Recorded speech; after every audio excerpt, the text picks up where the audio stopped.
All right. What's up, everybody? My people in Manhattan, the Bronx, Queens, all at Staten Island, my homeborough, Brooklyn. Back out with another video, and it's a very sad thing to report, but a baseball legend and hit king and should be Hall of Famer Pete Rose has died at the age of 83. Very, very sad day.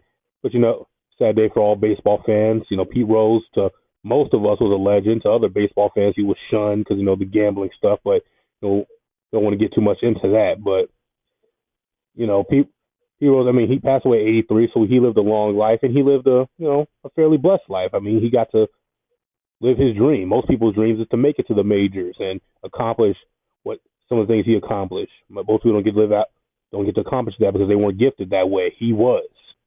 He was put on this earth to be a baseball player, and he did just that.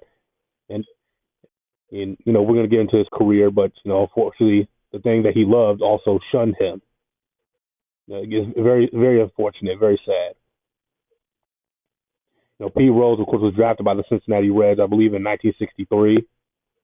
And that's where he spent most of his major league career. That's how most people recognize Pete Rose as a Cincinnati Red, even though he played for other teams. He was Rookie of the Year with Cincinnati, and during his years at Cincinnati, they began laying the foundation for a dynasty.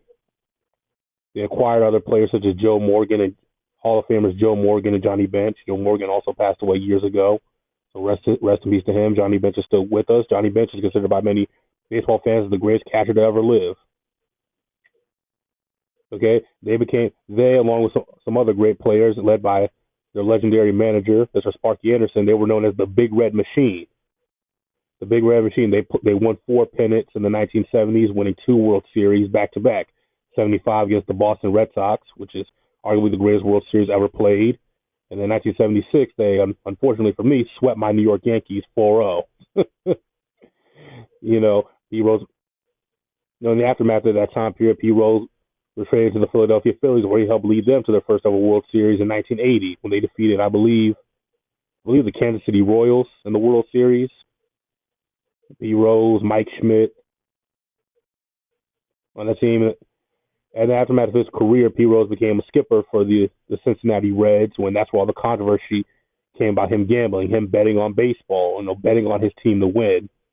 He was betting on his team to win, and once that became public, Pete Rose was banned for life, got a lifetime ban from baseball. And for a decade and change, he denied ever betting on baseball until 2004, when he finally admitted that he bet on baseball to sell his memoir.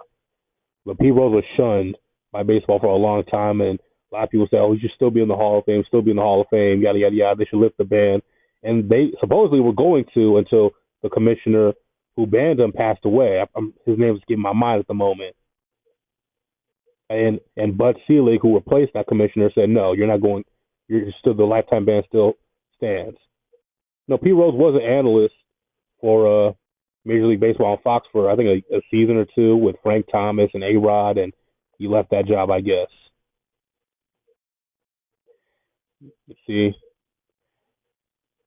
His rookie year was 1983. He retired in 1986. Look at his accolades: a 303 lifetime batting average, 4,256 hits, a hit king, 160 homers, 1,314 RBI. Manager. Not a bad record. It's above 500. He played for the Reds for 15 years. Played for the Phillies for 4 years. The Expos for 1, and he returned to Cincinnati, where he was the skipper, the player manager, for 3 seasons until he retired. Look at these accolades, man. 17 All-Star appearances, 3 championship rings, the MVP of the National League in 73, the World Series MVP in 75. I forgot to mention that earlier. Apologize for that. Like I said, Rookie of the Year, 2 Gold Gloves, a Silver Slugger, 3-time National League batting champion. Holds the record for hits, singles, games played, at-bats, and plate appearances. Come on, this man had a Hall of Fame career. He bet on baseball. Look, that's not as big a deal anymore. Gambling in sports in general is not as big anymore. NFL, NBA, Major League Baseball. Now, I get it. Pete Rose was a manager. He was in the sport, and he was betting on baseball. I get all that. Trust me, I do. And if you're one of these people who says, "Oh, Pete Rose shouldn't be," and look, that's your opinion. I have mine. To me, he should still be in the Hall of Fame.